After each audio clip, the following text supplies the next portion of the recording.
Olá, pessoal! Preparem-se, porque este será um boteco que nós pretendemos que seja de proporções amazônicas. Para conversar sobre jornalismo e jornalistas, estão comigo na bancada as colegas Cecília Queiroz e Darlene Menconi. Cecília é jornalista, trabalhou 15 anos em televisão, razão pela qual é ela que nos ensina a fazer TV aqui. Já a jornalista Darlene Menconi é uma especialista em ciência, tecnologia e meio ambiente, que parece que será um tema importante hoje. Bem-vinda, Darlene, bem-vinda, Cecília. Obrigada. As duas vão me ajudar a conversar com o nosso convidado especial, um repórter andarilho, que saiu de Presidente Prudente, no interior de São Paulo, muitos anos atrás, e percorreu o país inteiro, sempre na profissão. Trabalhou para quase todos os jornalões brasileiros e para vários jornais pequenos, do Mato Grosso ao Paraná. Cobriu de economia a variedades, de política a cidades, da Lei Maria da Penha à visita do Bill Gates à Cruz das Almas, na Bahia. Ele é o Montezuma Cruz. Bem-vindo, Monte. Ei, apareceu? Põe o som aí, Montezuma. Você está com som? Não estamos te ouvindo. Estou com o som. Ah, ok. Então, bem-vindo. Bem-vindo. E a minha primeira pergunta é a seguinte: você tem um tremendo nome artístico, hein? Nome de imperador azteca. Montezuma é nome ou sobrenome? Na verdade, é um pseudônimo que entrou no nome original. É original, tem italiano e tem espanhol. É Caldieri Munhoz. Célio, só minha mãe que me chamava de Célio. O Montezuma entrou por uma... Montezuma você inventou, é o seu pseudônimo? Foi em 1972, Bernardino de Campos, no interior de São Paulo, né? Eu inventei o pseudônimo e ficou. E além de Montezuma... Cruz também não é seu nome? Não. Cruz também não. Também não. Mas é o que eu falei. Mas o Montezuma foi acrescentado, devidamente, no cartório. Ah, grande nome artístico. Então, me conta aí, você é de Presidente Prudente, você nasceu lá, né? Sou de Presidente Prudente, fiquei pouquíssimo lá. E agora você está em São Paulo? Não, agora eu estou em Porto Velho, Rondônia. Quer dizer, eu não falei que ia ser amazônico esse programa, eu falei que ia ser amazônico. Eu estive em 1976, fui embora em 86 e voltei em 2014 pensando que fosse retornar para o Centro-Oeste ou para o interior de São Paulo, mas fiquei por aqui. E aqui estou ainda.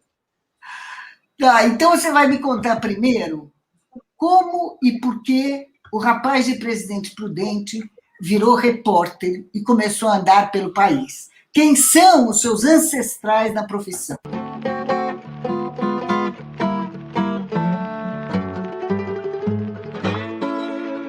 Então, a pergunta que eu fiz foi: de onde saiu a ideia de ser jornalista? Aquele rapaz lá em Presidente Prudente, ele já saiu de lá querendo ser jornalista? Não. Na verdade, eu comecei calça curta, lá em Teodoro Sampaio, no Pontal do Paranapanema, 120 quilômetros lá para frente do Presidente Prudente. Eu colaborava, ainda com 15, 16 anos de idade, escrevia algumas notas para um jornal saudoso chamado Correio da Sorocabana. E eu pegava o trem que naquele tempo era o ramal de Dourados, né, que nunca chegou a Dourados, era da Sorocabana, né? O trem, eu ia até Presidente Prudente e levava minhas notícias. Quando não levava minhas notícias pessoalmente, eu enviava pelo correio. 3, 4 dias depois, as notícias estavam na redação. São Gabriel Otávio de Souza, ele era um cearense que se dedicou bem às artes gráficas, e o jornal era na casa dele, naquele chumbo quente, né? Aquela fumaça de chumbo. E a dona Graciela, a esposa dele, sempre reclamando, né? Os filhos começavam a levantar aquela fumaça de chumbo ao meio-dia. E esse jornal saía às quintas e aos domingos, mas era na cozinha da casa dela, na rua Coronel Quincas Vieira, 1353, em Presidente Prudente. Mas aí eu saí de Teodoro Sampaio menino, né? Meu pai faleceu em 1969 e fui para Bernardino de Campos, estudar num colégio estadual, onde deu aulas o Scipione Pierro Neto, professor de matemática, possivelmente proprietário daquela editora Scipione, em São Paulo, e outras nobrezas. Jane Terezinha ainda dá aulas em cursos de português, cursos particulares, né? E ali foi a minha formação. Dali eu fui para Presidente Prudente e por indicação do José Rodrigues, que era da sucursal de Santos do Estadão. O Zé Rodrigues falou, você quer ser correspondente do Estadão? Eu falei, quero, mas tremendo, né? Eu falei, como é que eu vou ser correspondente? Ele falou assim, vou falar com a chefia e você vai receber o manual bibliografado, que arcaico, né?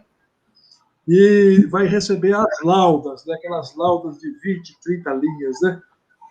E ali eu comecei a entender. Lauda do Estadão era de 20 linhas.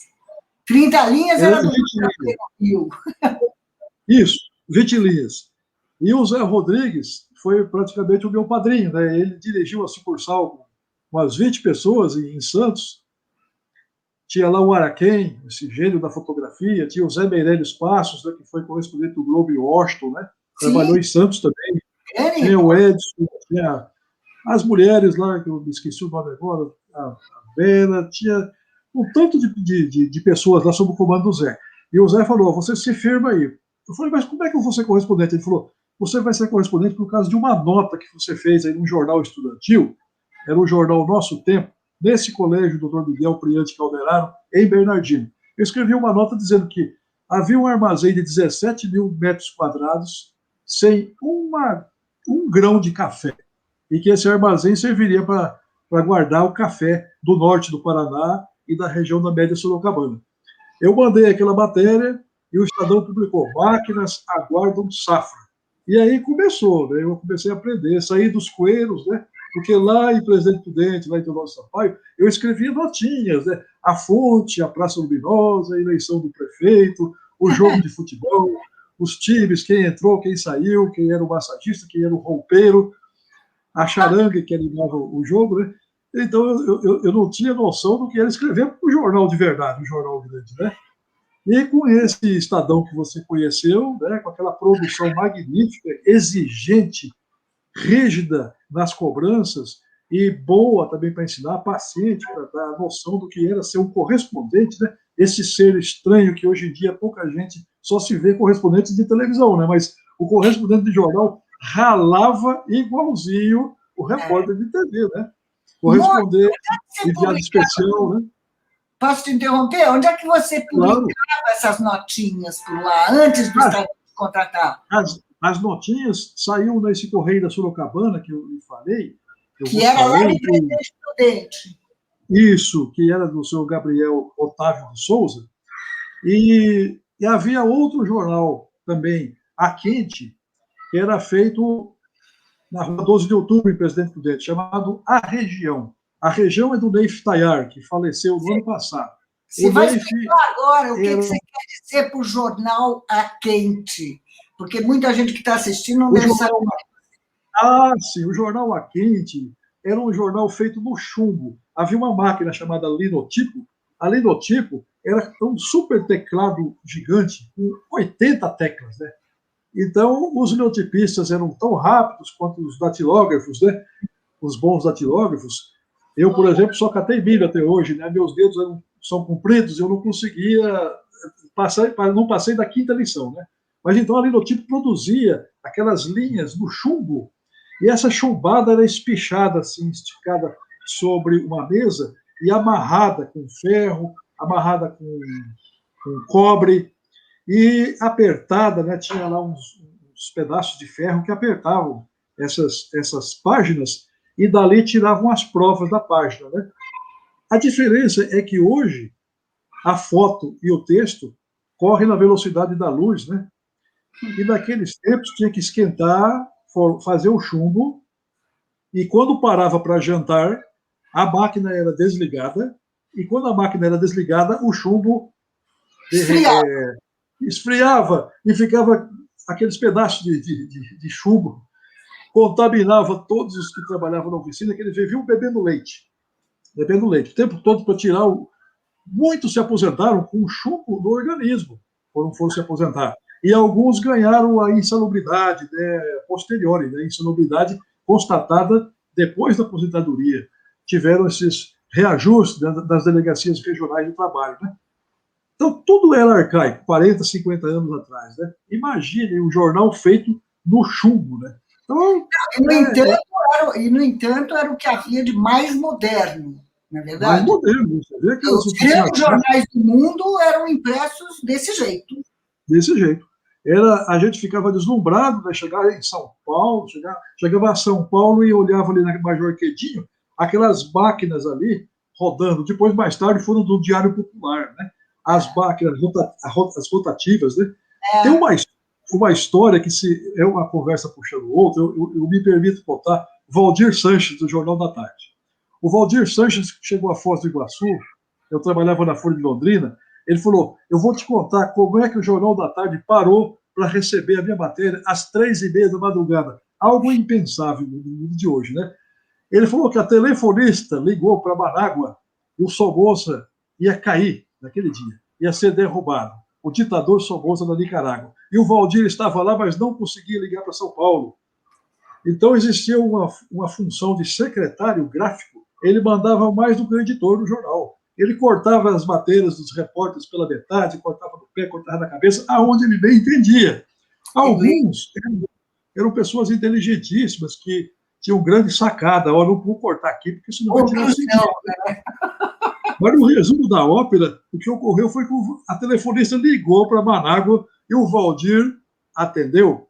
E ele falou, olha, você me salvou e eu vou transmitir essa matéria agora para o secretário gráfico. Liga direto na gráfica, ligou na gráfica do JT, na oficina, que chamava naquela época, né?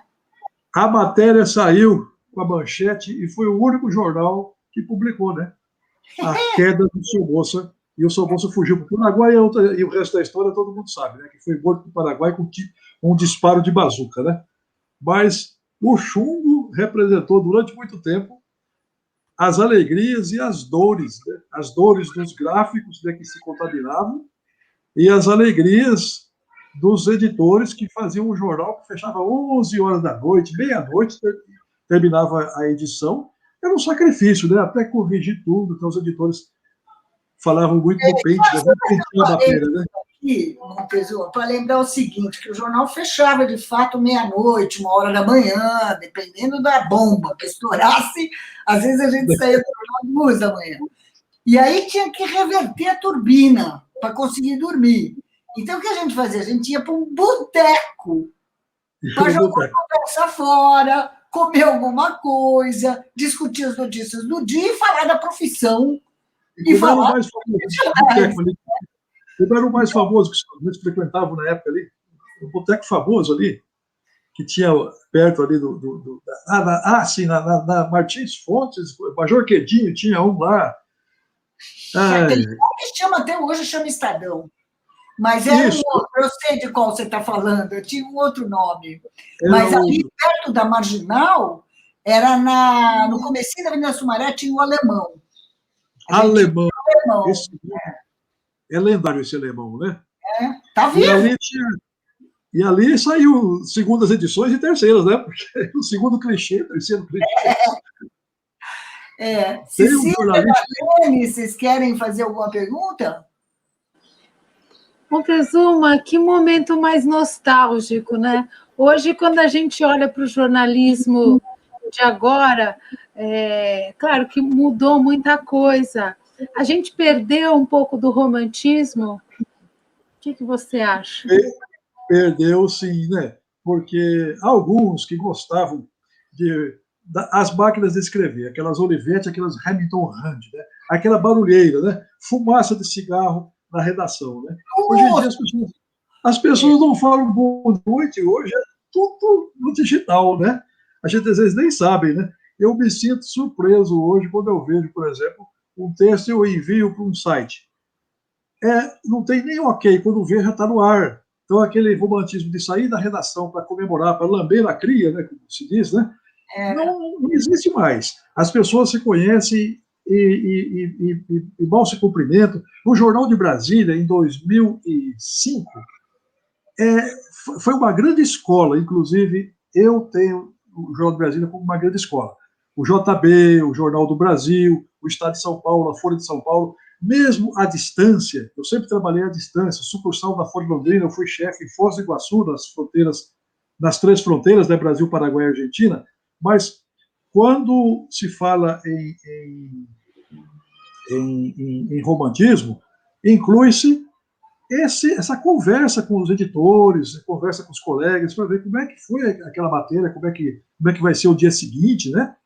Eu me lembro muito bem que, me permita, Darlene, explicar dentro do que você falou do romantismo, lembrar a Foz do Iguaçu. Foz do Iguaçu, a gente fazia uma matéria e no dia seguinte a gente ia ver o que rendia aquilo, né?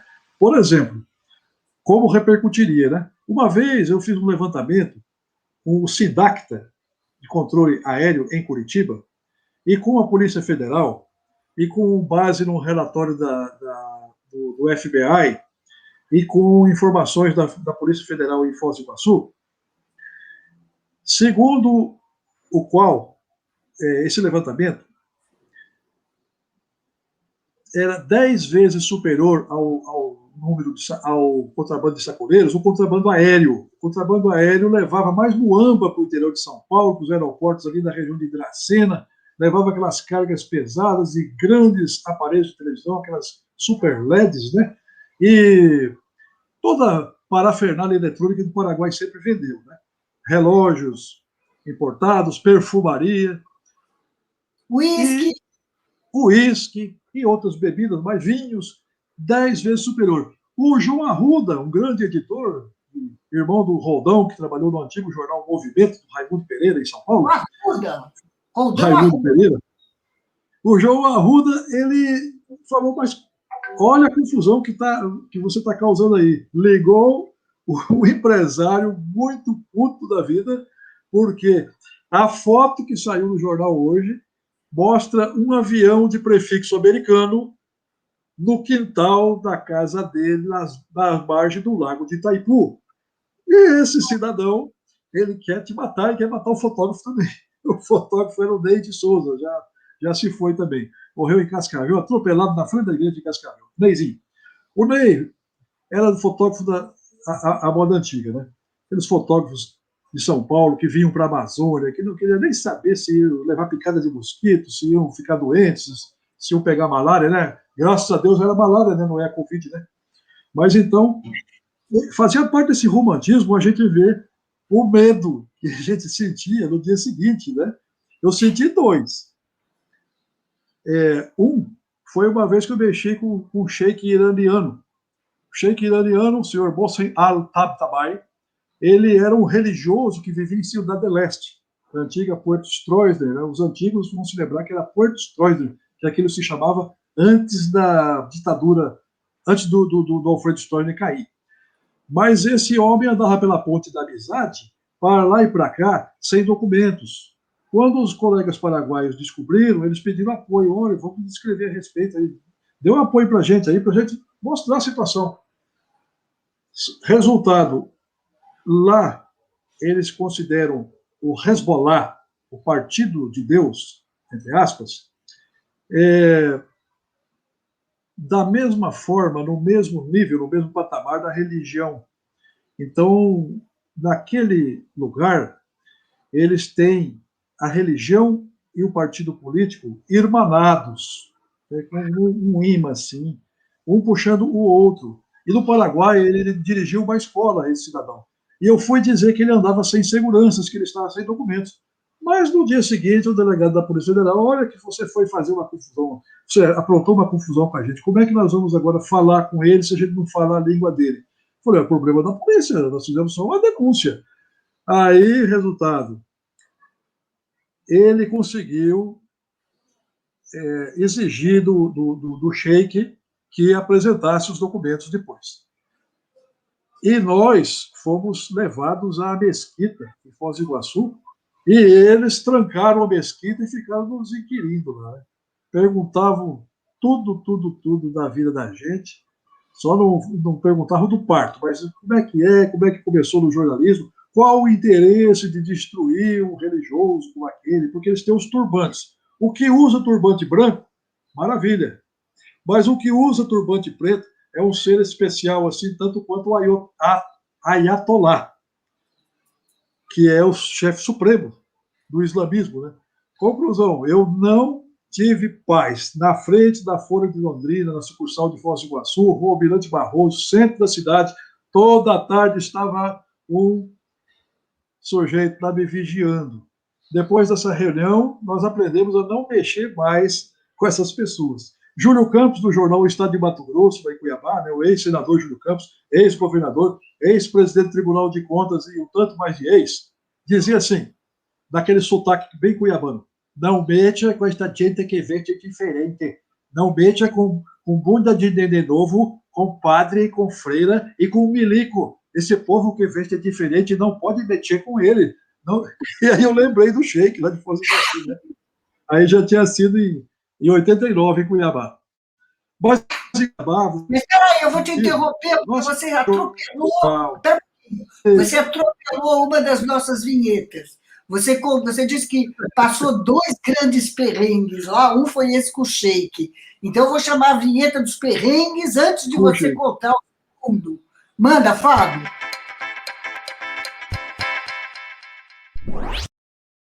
Agora conta o segundo. E vou te pedir uma observação técnica. Se afasta um pouco da tela, porque está assim, ó, sua cara está assim, tá cortada.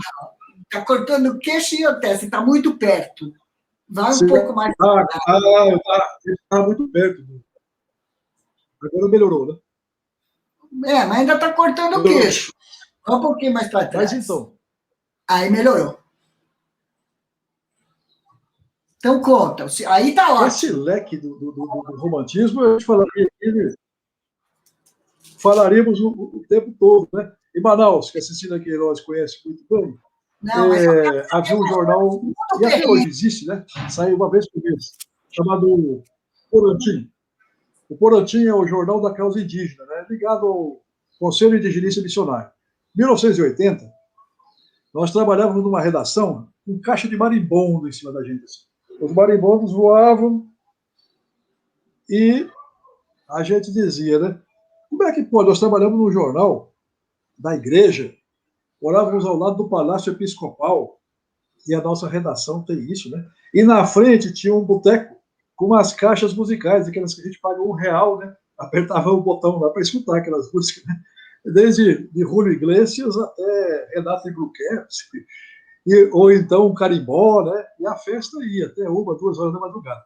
Então, esse romantismo aí, hoje, não existe mais.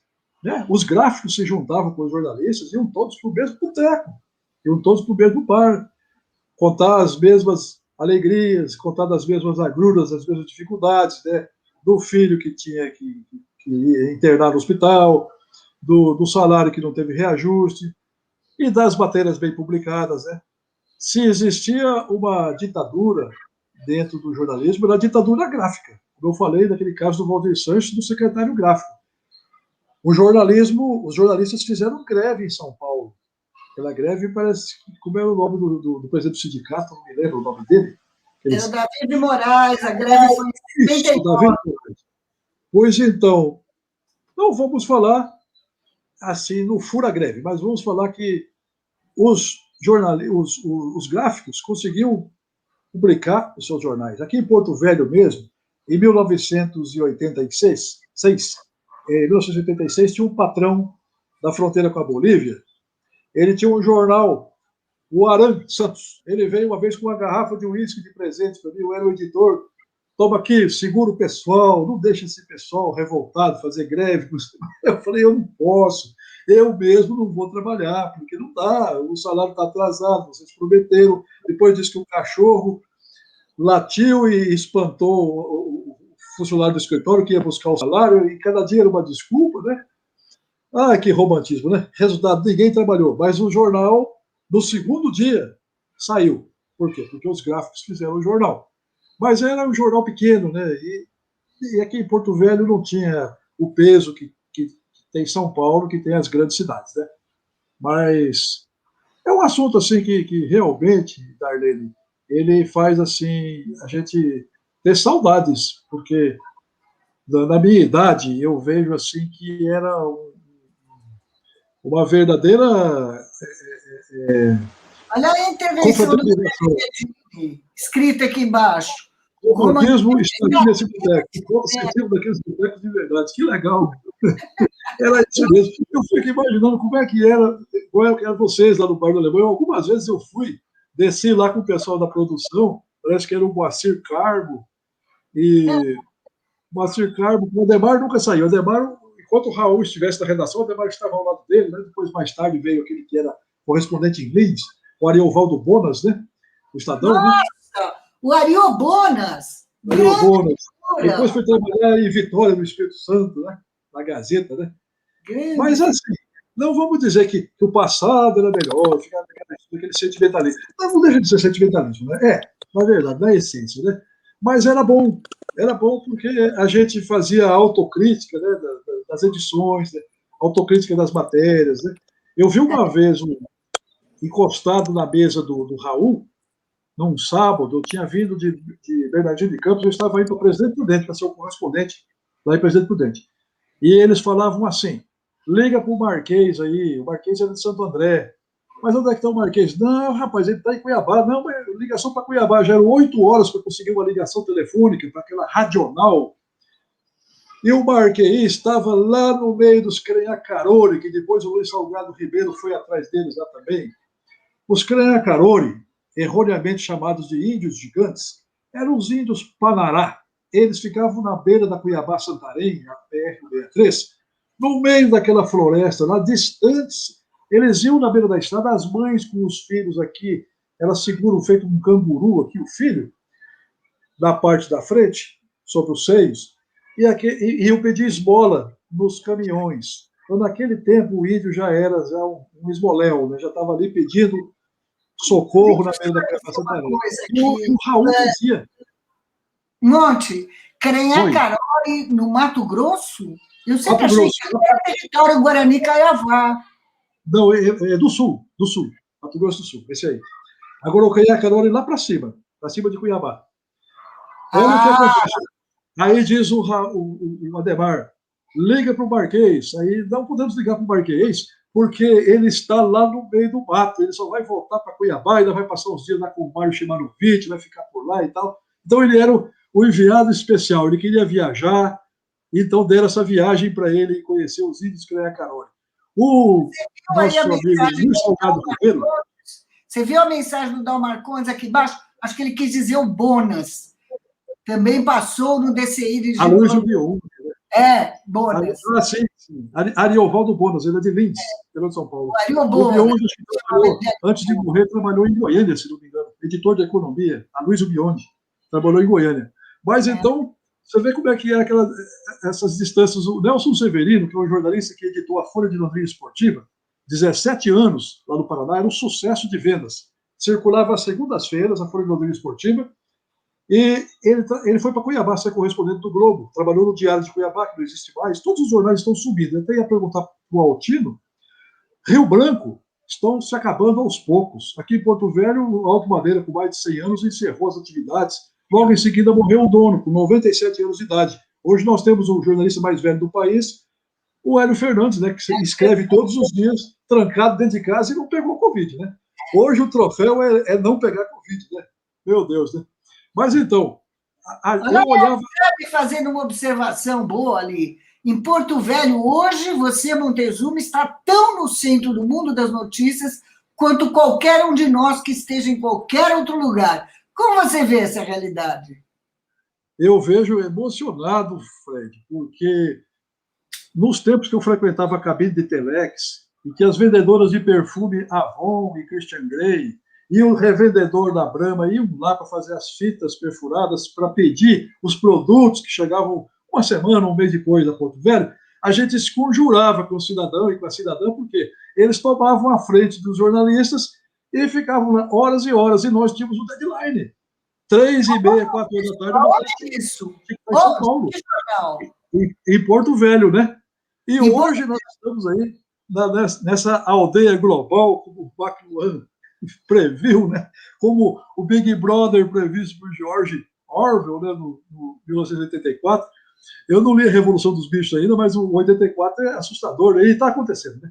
Mas a gente vê que as cabines de telex, onde havia a espionagem também policial, né, era o nosso ponto de encontro todos os dias. Às vezes ficávamos sem almoçar, sem jantar, só numa água de coco, ou um tacacá, que é a nossa bebida regional aqui, em Porto Velho, em Rio Branco, em Belém do Pará, em Manaus, né? E as cabines eram modernas. Então, Fred, é simplesmente isso, emoção, olhar para o passado e ver que agora nós estamos conversando como se estivéssemos aqui frente a frente, né? E estamos da frente a frente, né? Mas é uma conversa assim de mas dinossauro, né? Monte, eu queria voltar a fita um pouco. Lá no começo, quando você estava falando da Folha de Londrina, você disse que passou 2 situações em que você teve medo. Uma foi com o Sheik, era o Sheik ou era o imã? Com o imã, e a segunda situação qual é? Conta esse segundo caso. Foram 2, então. Foi com esse proprietário aí de uma casa e de um terreno no Lago de Itaipu.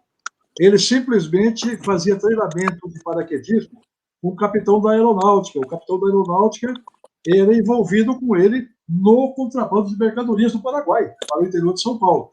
Veja você como é que nós somos, até certo ponto, hipócritas em relação ao Paraguai.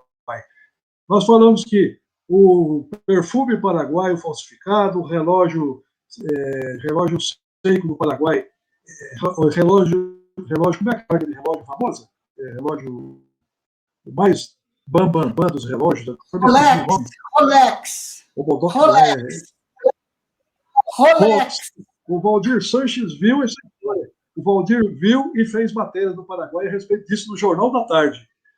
É muito mentirosa essa acusação que se faz, que o Paraguai vende camisinhas falsificadas. Eles inventaram uma história de camisinha musical lá, o preservativo musical, e muita gente caiu nessa história, né? Isso é brincadeira do Paraguai, mas os visiteiros, né, esses que trabalhavam na quinquilharias e de aparelhos eletrônicos, as grandes lojas vendem os bons produtos lá. A Mona Lisa, por exemplo, é um dos maiores nomes da Latina. A Casa China, por exemplo, são lojas internacionais.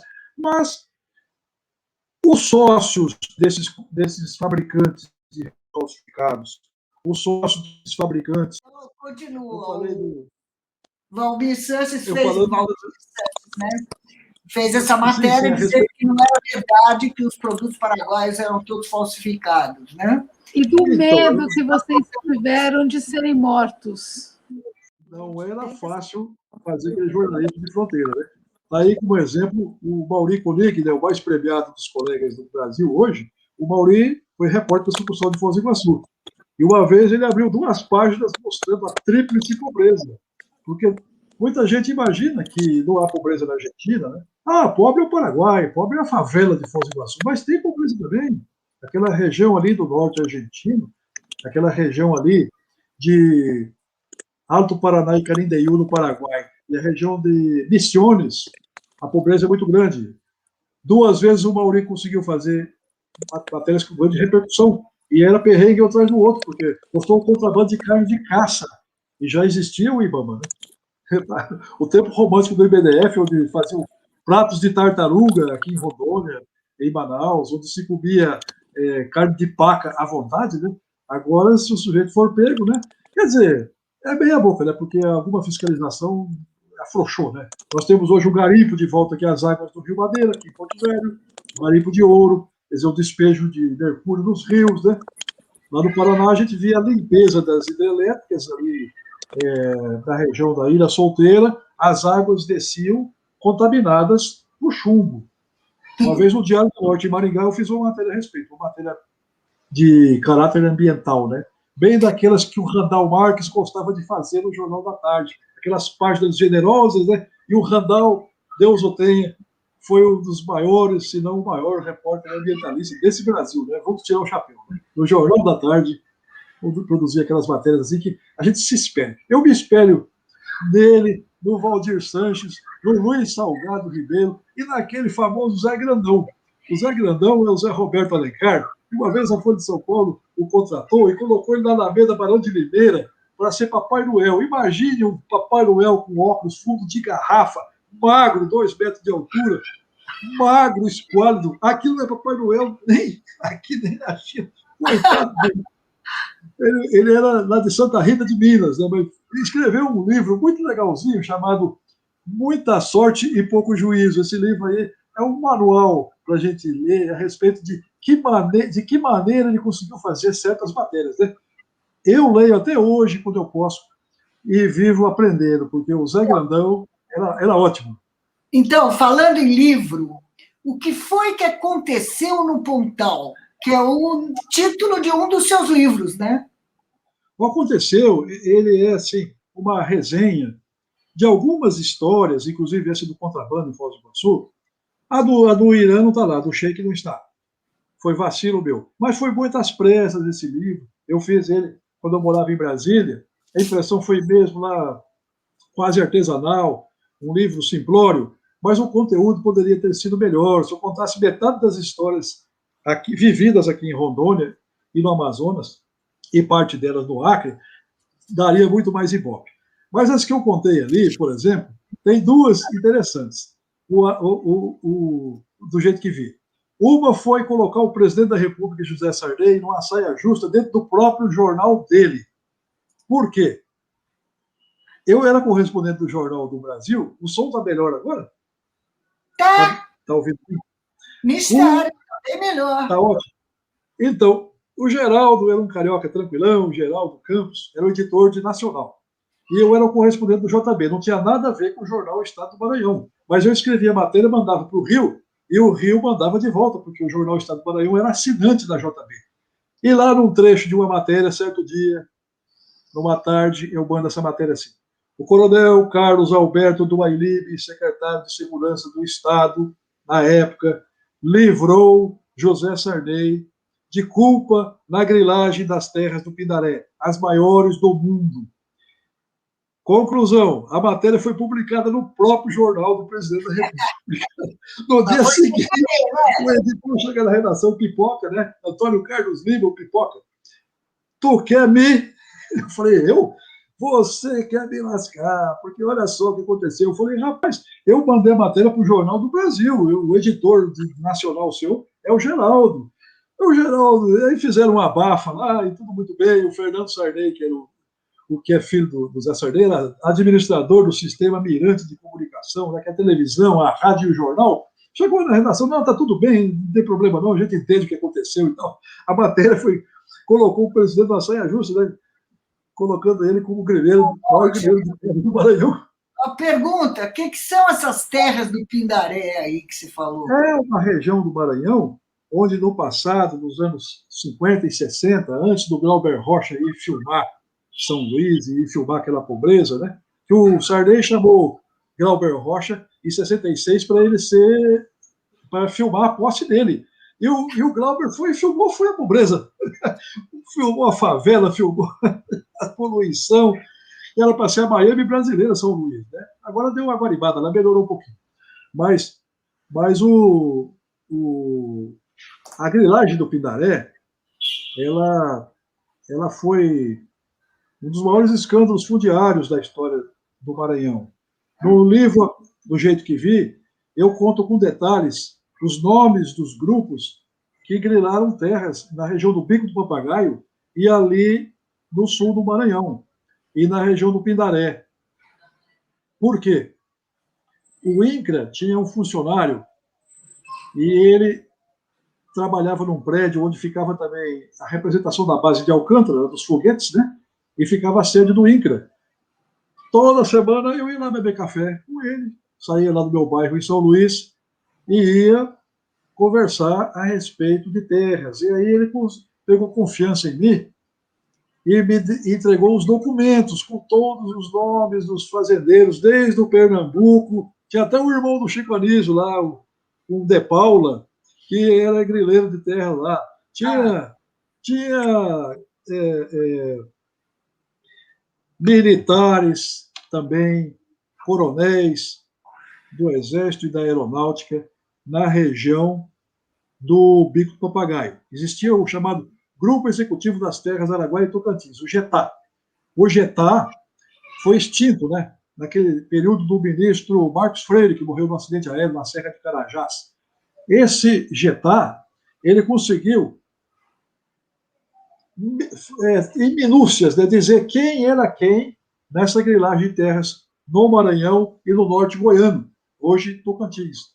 E a gente conseguia, de mão beijada, desse Marcos Kovarik, vamos dizer o nome dele, irmão do Lúcio Kovarik, que escreveu em São Paulo o livro A Espoliação Urbana.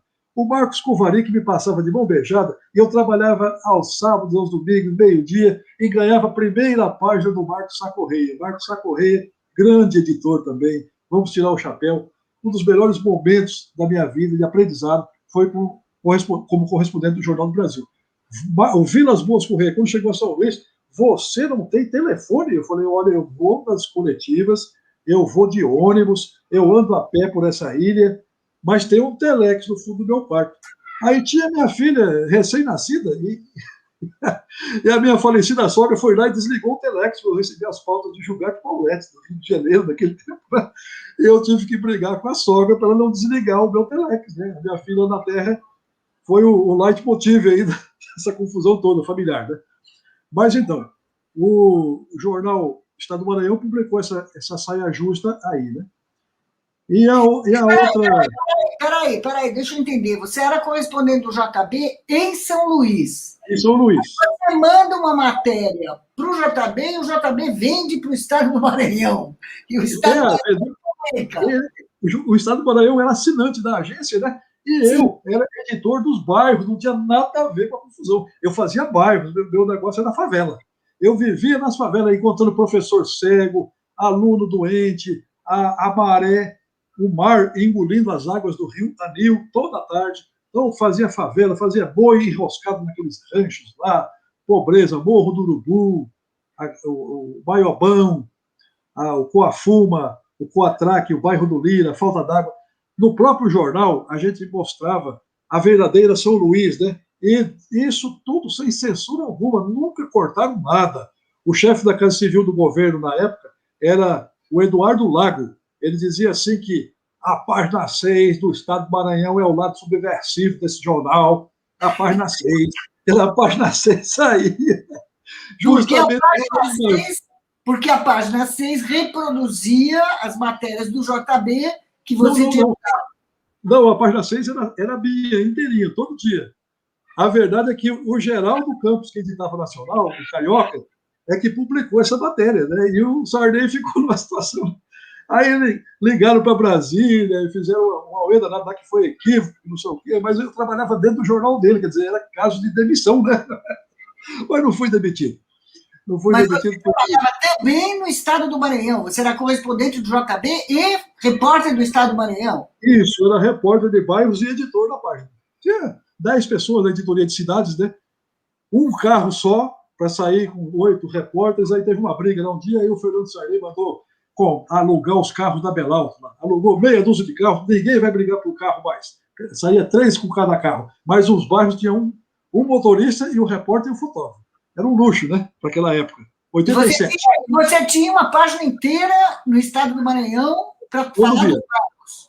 Todo dia, para falar dos bairros. Todo dia? E uma matéria todo dia.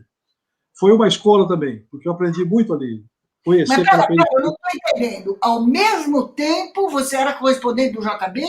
Isso, ao mesmo tempo. Eu trabalhava no JB de manhã, dava uma circulada pela cidade, até ia na polícia, porque o conflito fundiário sempre ia parar na polícia. Infelizmente, o problema da terra no Maranhão era assim, naquela época, né? Bom, mas fechando essa história do Estado do Maranhão, é isso. Trabalhava no JB e no jornal do Zé Sarney e aconteceu isso aí. E a outra, eu me perdi agora, foram duas situações. Qual foi a pergunta? Não, não, a pergunta era para encerrar o capítulo dos perrengues. Você tinha começado com o imã lá em Londrina e agora contou esse perrengue do Maranhão. Aliás, você Mas então, contou mais um de Londrina, que foi aquele do empresário que tinha empresário. contrabandista também, né? Brasileiro que era contrabandista. Mas essa foi Exatamente. a matéria do Valdir Sanches.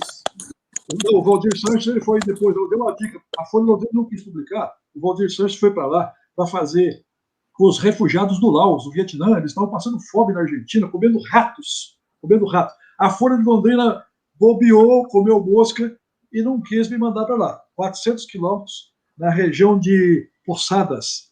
Poçadas ali, vizinho de Encarnação. É igual Cuiabá e Várzea Grande, igual essas cidades geminadas, né? Mas aí o Valdir foi, e ele falou, é uma das melhores pautas da minha vida. Andei por garimpos, andei em ditaduras sul-americanas, mas essa foi ótima, Valdir. Falei, tá vendo, Valdir? Você veio e fez, né? Foi no bispo lá de Poçadas, foi lá na igreja, entrevistou, mostrou. Eles viviam esses refugiados do Laos viviam com uma ajuda da ONU. Uma ajuda por mês, não me lembro se era $100, $200, para eles poderem sobreviver na Argentina. E eu não sei porque a Argentina os aceitava lá o tempo todo, né? Ficavam lá, ficaram por alguns anos ali. O Valdir fez essa grande reportagem, foi uma das frustrações profissionais, eu poderia ter feito. Foi um outro perrengue seu. Mas aí, no estado do Maranhão, não foi bem perrengue, não. Mas aconteceu o seguinte, está no livro do jeito... Ah, foi no livro do jeito que vi, que você havia perguntado. Você que perguntou, Lida. O navio coreano New World, pertencente a uma frota da Hyundai, né, uma das maiores empresas do mundo, né, foi fazer a primeira viagem dele para buscar ferro e manganês lá no porto de Itaqui, em São Luís. E aí o comandante desse navio, quando ele foi sair com a carga, ele fez uma manobra muito brusca e o navio partiu no meio, na Baía de São Marcos, em São Luís. Esse navio foi para o fundo da Bahia e também há um parênteses aí, ali é um cemitério de navios. Todos sabem no Maranhão que há algumas décadas e há muitos anos, ali outros navios foram para as profundezas do mar. Só poderiam ser recuperados na maré de Cisígia, que tem a lua cheia e tem a influência da lua na recuperação da ferragem. Mas aí foi gente do Rio de Janeiro, um responsável pelo seguro do navio, outro responsável pela limpeza do mar, a poluição das praias. Você imagina as cargas de ferro, aquilo foi tanto piche que estava nos porões do navio, no lugar das cargas, poluiu as praias durante 6 meses, aquelas praias poluídas. E as praias de lá não são iguais, não tem o mesmo ibope que as praias de Natal, de Fortaleza, né? São as praias de Araçagi, as praias do Olho d'Água, a praia do Coqueiro, todas poluídas por causa desse navio. O navio New World, então, partiu no meio e o comandante teve o brevet dele lá caçado. Não ia pilotar nem bicicleta mais na vida dele. É a lei da navegação, né? Esse cabra ficou lá na cidade alguns meses ainda, tendo que prestar contas para a Capitania dos Portos. E onde é que eles iam se reunir com os inquiridores deles? Com a Polícia Federal, com autoridades da Marinha, num restaurante de comida chinesa, quase em frente ao jornal. O jornal era uma maravilha, né? Atrás do jornal era uma favela, uma das maiores favelas de São Luís. Era a favela da Janssen. Aí depois tinha uma favela que tinha criação de porco. O porco ia no boteco e ficava esperando o pessoal dar comida para ele. Um porco ensinado. Atrás do jornal do Zé Sarney, né, presidente da República. E tinha a favela da Ana Janssen, e é igual em Manaus a favela do Educandos, uma das maiores favelas de São Luís. E aí, esse restaurante, que por acaso estava ali, né, na hora certa, no dia certo, foi o palco das reuniões entre essa tripulação do navio e a polícia, né? E o secretário do Meio Ambiente, o Clodomir Paz, na época, o secretário do Meio Ambiente do Maranhão. mas nós não entendíamos nada de coreano, então tinha tradução, né? O que eles estão falando aí? Estão se eximindo de culpa, ele virou, foi fazer a manobra para buscar um documento que estava em São Luís, no hotel, mas o cara lá, quase que em alto mar, vai lembrar que ele esqueceu o documento, foi por causa dessa manobra que o navio conseguiu. Pera. O que eles estavam falando que vocês não entendiam nada? Chinês? Coreano. Coreano. Coreano. O navio é de bandeira coreana. O New World é da Hyundai. Então, essa carga foi para o fundo do mar, né? Durante uns 6 meses houve a poluição, e foi matérias boas também. O Jackson Silva era o fotógrafo na época, foi lá no meio do mar, lá de barco, fez a foto de perto. O Jornal do Brasil publicou, tinha uma seção no Jornal do Brasil, chamava Portos e Navios. Era uma seção era subeconomia, né? Era um pedaço da editoria de economia. E saía aos sábados, né? Aí saiu aquele fotaço, assim, de um canto a outra página, que usava os termos, rasgou a foto, né? Aquela foto, assim, do navio partido, né? Esse trechinho eu falo no livro também. Então, agora nós estamos chegando aqui ao final da nossa conversa, e eu queria que o Fábio entrasse com os píncaros da glória aqui. Mas... Como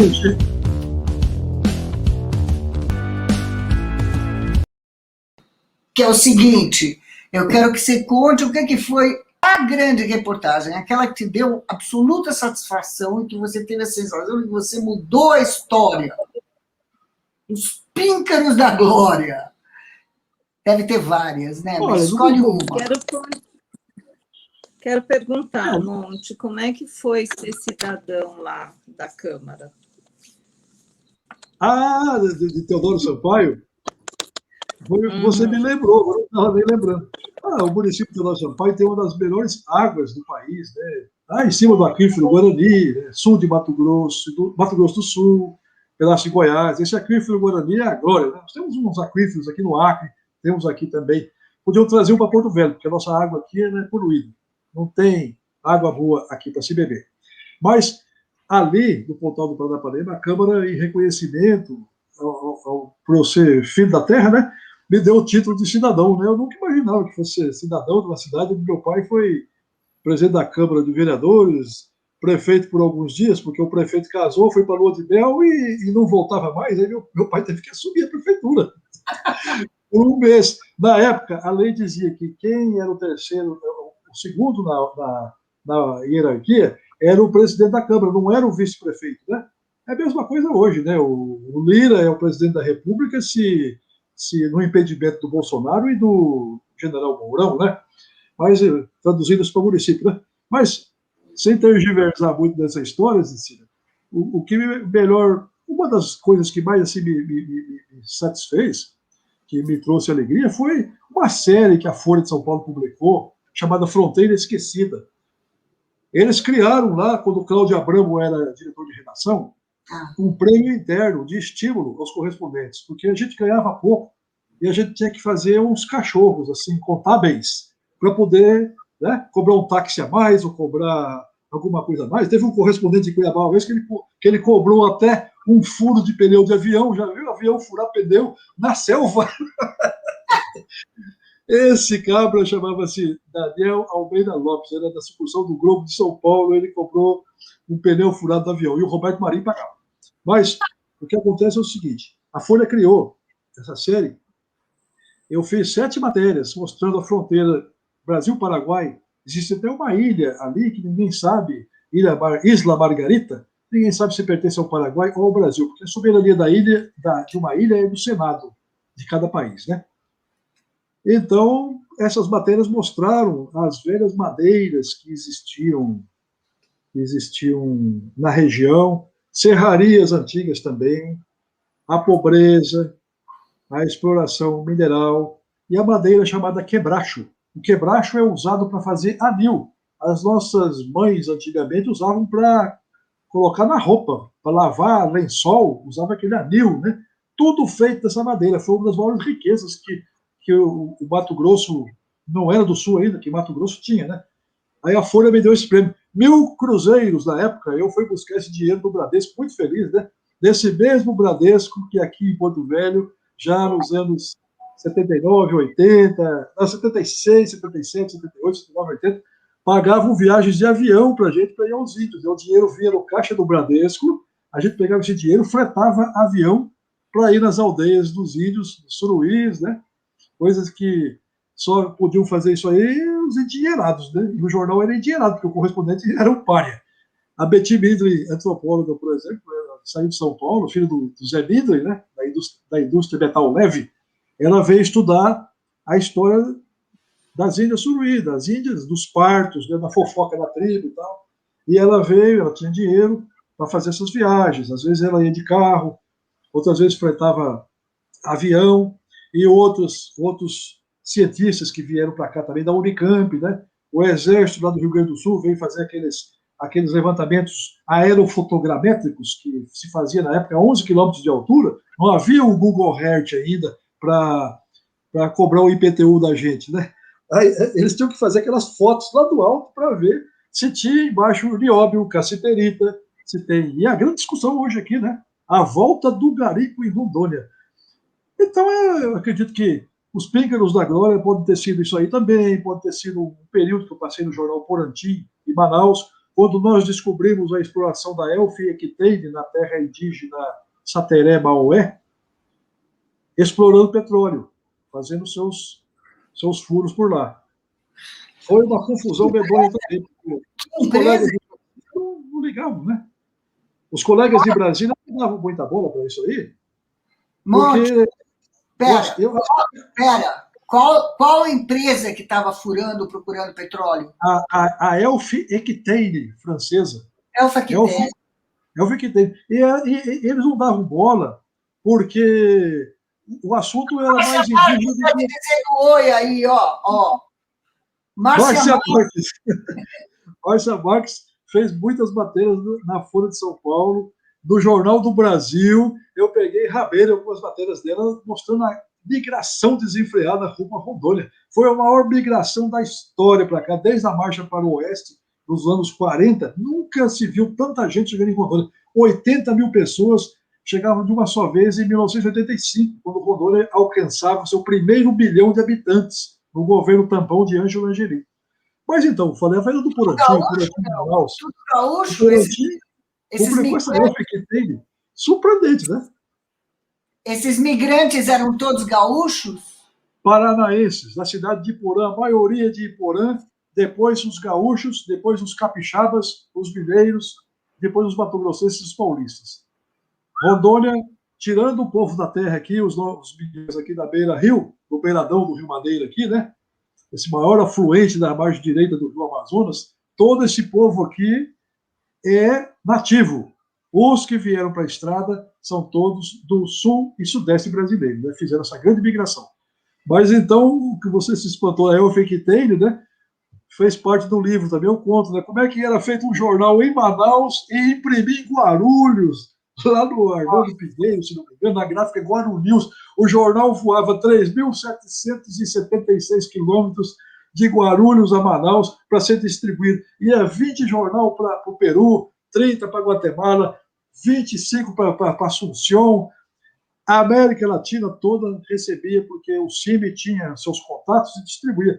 Um jornal pequeno, mas eu tive a honra de trabalhar nele em 1980, recebendo um salário de 60 e poucos mil cruzeiros na época, né? Como se fosse hoje uns 3 mil reais, eu acredito. Mas o plantio foi ótimo. Eles se foram até hoje. Repete o nome do jornal? Porantim, que na língua sateré-maué quer dizer remo, arma e memória. É um jornal da linha expedicionária número 2 da CNBB, né? Conferência Nacional dos Bispos do Brasil. Jornal da Igreja, né? Aí fizeram uma conferência lá em Humaitá, fizeram outra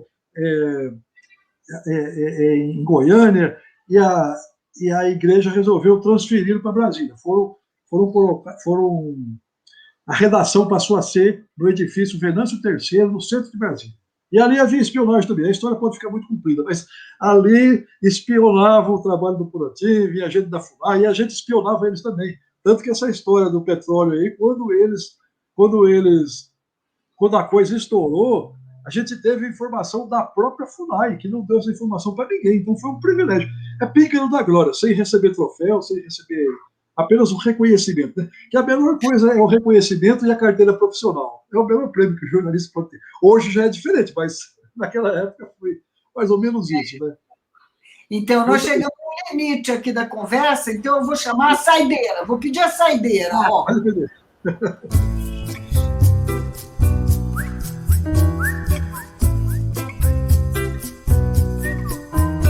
Agora, a Darlene tem uma pergunta. Sim, você estava falando um pouco sobre a capitania hereditária do Maranhão, falou um pouco sobre os grileiros, falou sobre, pelo que me parece, você falou sobre a impunidade brasileira, que acontece desde sempre, e eu queria um pouco da sua análise, como esse grande conhecedor do Brasil. O que acontece conosco? Por que nós não valorizamos nem os índios, nem o meio ambiente? A gente tem vergonha, é um complexo de vira-lata. O que acontece com o brasileiro? Eu acho que talvez seja até vergonha, porque olha o que acontece. Ontem morreu de Covid aqui em Porto Velho um pai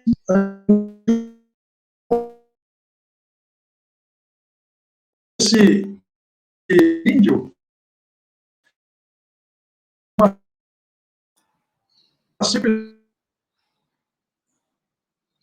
Não deu para entender nada. Se criar mais. Os últimos casamentos já foram há tempo e não tem mais condições. Igual os Guató, em Mato Grosso do Sul, os Chetá, no Paraná, né? O brasileiro passou a ter vergonha do índio. A FUNAI não existe mais. O IBAMA não tem poder de fiscalização. E as terras continuam daquela mesma maneira. A região sul de Rondônia, por exemplo, nós temos 7.000 famílias, algumas remanescentes ainda da chacina de Corumbiara, sem condições de receber um título do INCRA. O INCRA também não tem recursos para fazer reforma agrária. O Brasil publicou uma matéria com o ex-superintendente regional do INCRA, aqui em Rondônia. Ele falou em Brasília que, sem dinheiro para pagar a folha de pagamento do INCRA, como é que vai fazer reforma agrária? Né? Então, está uma embolação tão grande, Darlene, que junta-se aí a hipocrisia, o desprezo à história. Por exemplo, Urupá, em 1878, eles teriam sido extintos. Mas nos anos 1900, depois que Rondon pisou aqui em Rondônia, haviam alguns remanescentes do Urupá, como existem em Piripicura, na região de Paraná, 2, 3 índios Piripicura. E esses Urupá, eles, queiram ou não, os próprios historiadores, eles foram parte da história da Amazônia. Alguns foram parar no Amazonas e outros no Pará. Migraram. Você já viu índio precisar migrar, né? Então, eu acredito que há assim, um desprezo muito grande a esse aspecto sociológico e étnico da história e das vidas dessas pessoas. Porque nós chegamos a um ponto em que, em 2004, dizem assim, em 2004, os Cidas Largas mataram 26 garimpeiros dentro das terras deles, lá em Espigão do Oeste, Rondônia. Mas se esquece que em 1963, os peões de uns fazendeiros de Cuiabá, das famílias Arruda e Junqueira, foram até aquela região do paralelo 11, muito bem descrita pelo Ulisses Capozoli em artigo do Observatório da Imprensa, chacinaram as índias grávidas com filhos na barriga, cortaram, penduraram de ponta cabeça, fizeram a maior tragédia da América Latina, jogaram arsênico sobre as aldeias da Ambiquara. A Asilo Agropecuária fez isso nos anos 78, 79, 80, no Vale do Guaporé, em Rondônia. Nós temos hoje que fazer igual o Gilberto Gil fez no governo do Lula, se não me engano, de pedir desculpas à África. Nós temos que pedir desculpas aos índios, porque tudo aqui era mata e rio e floresta, muito antes da chegada de Marechal Rondon, muito antes da chegada de Manuel Esperidião Costa Marques, que veio lá de Poconé, do Pantanal, pelos rios do Vale do Guaporé, passando no Reduto Negro de Vila Bela da Santíssima Trindade, que, por incrível que pareça, foi capital de Mato Grosso, da província, né?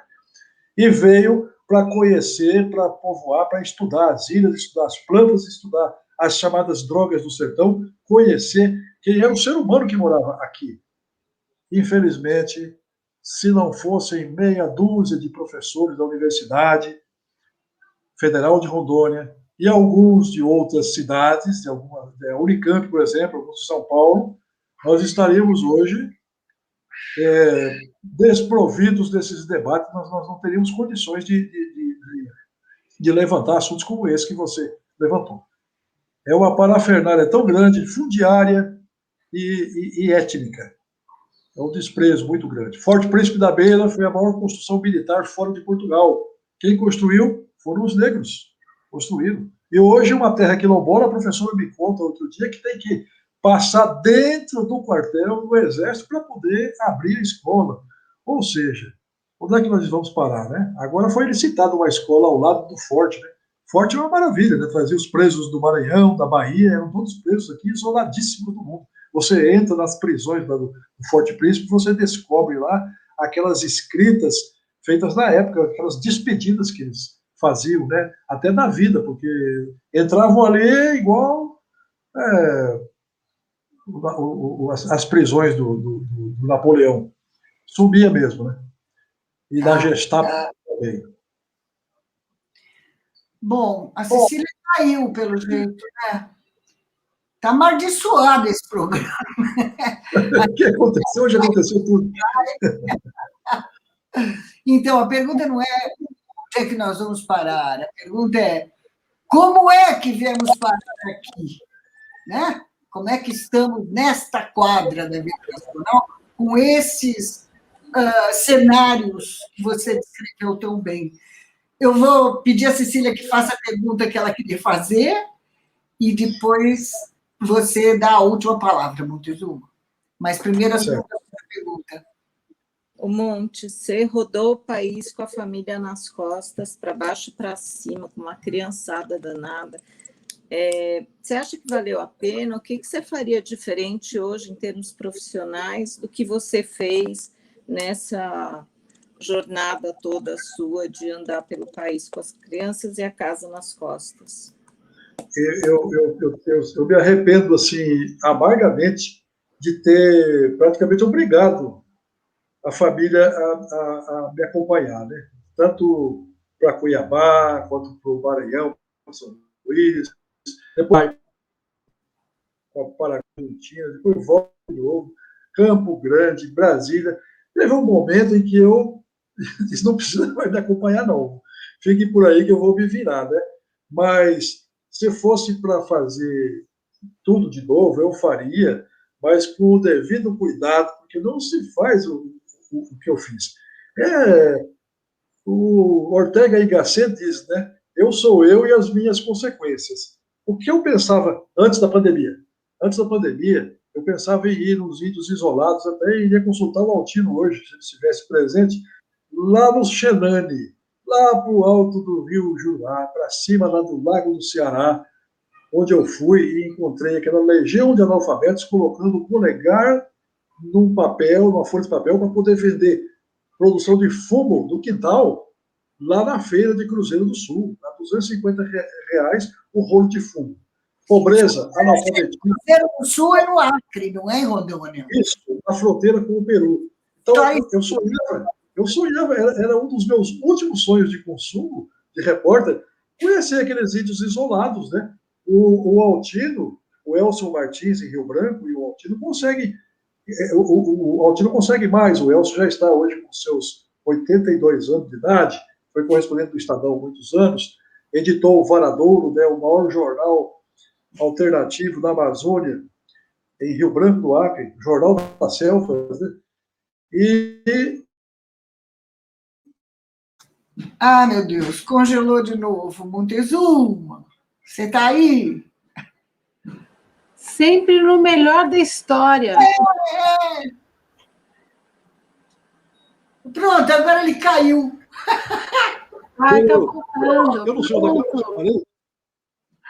Puta, sempre no meio da história você congela. Claro, da teimosia, eu estava falando da teimosia. Eu queria conhecer, eu quero ainda conhecer. Só que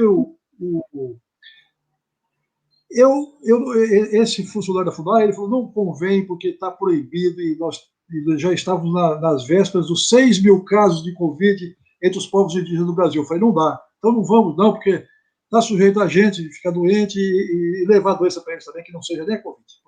Podemos levar até uma gripe para lá nos confins do Brasil. Mas para ver como é que eles estavam, né? Se eles estavam felizes em ganhar cachos de banana, porque a gente não quer mais aquela história de. Não quer o espelhinho, né? Aquela história índio que é apito e espelho. Não é mais isso, né?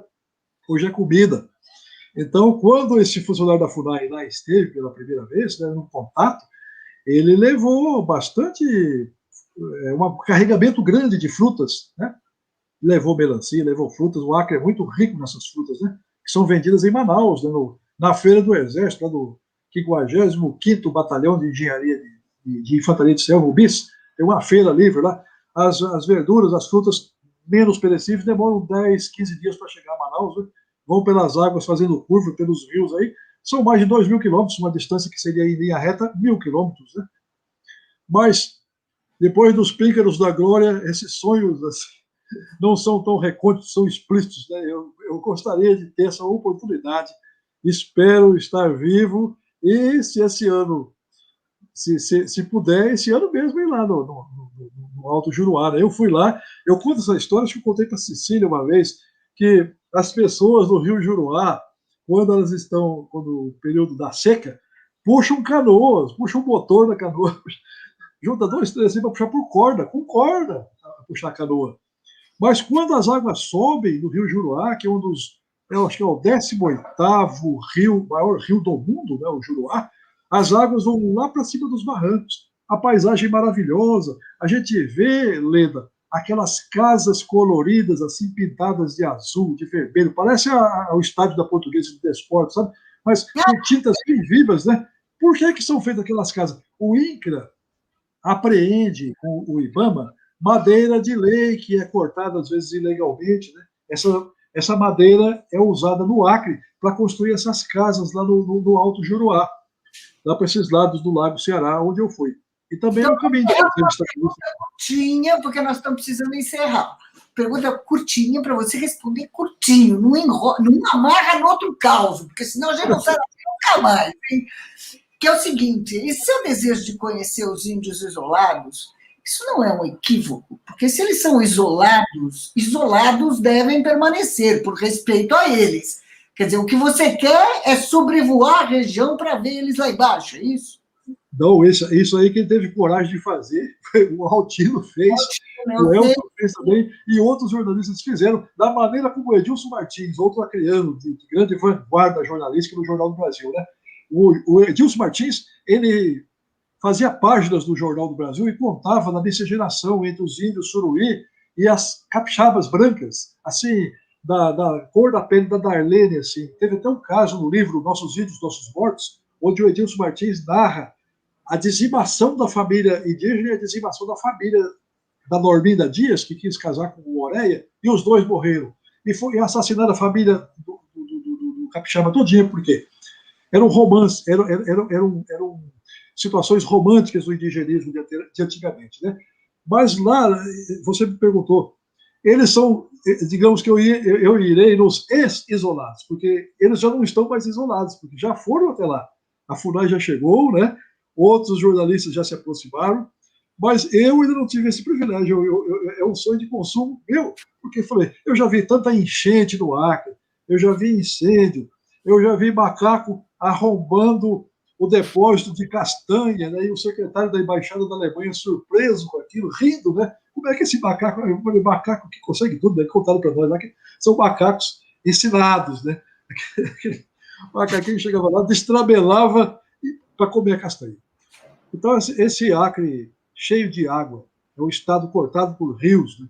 Essas distâncias, assim, elas me sensibilizam.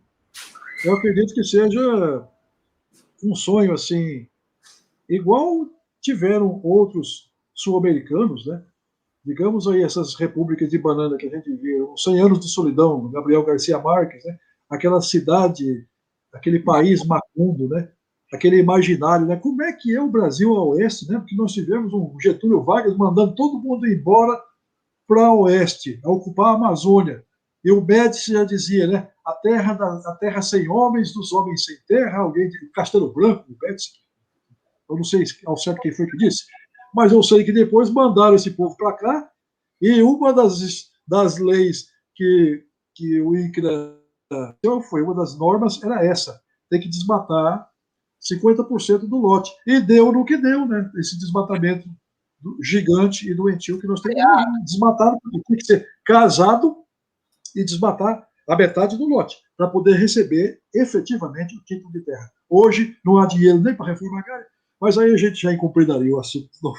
Me desculpe, mas... Tá bom, então nós vamos encerrar nessa, a Mara Ribeiro dizendo oi, teve uma outro fã seu aí dando oi, Alzimar Ramalho. Alzimar, saudade das histórias. Viveu as histórias do Paraná também, na fronteira. Uma outra que também que deu um oi para você aqui, Lúcia Leão, acho, não é? A Lúcia Leão, em Brasília, trabalhou no Globo, fez muitas andanças para esse Brasil aí. Nossa, perto das andanças da Lúcia, eu sou aprendiz. Então, agora nós vamos ter que encerrar o programa. Foi um grande prazer ter vocês aqui, Darlene, Cecília, você, Monte. A conversa foi ótima. Agradeço também a presença dos internautas e os comentários e perguntas que fizeram, até os ois aí para o Monte, são bem-vindos. Daqui a 15 dias, pessoal, tem mais. O próximo Boteco da Pejor vai ser na quinta-feira, dia 4 de março, às 4 da tarde. Vamos receber a jornalista Márcia Marques, que é professora e pesquisadora no curso de jornalismo da Universidade de Brasília. Não perca, vejo vocês lá.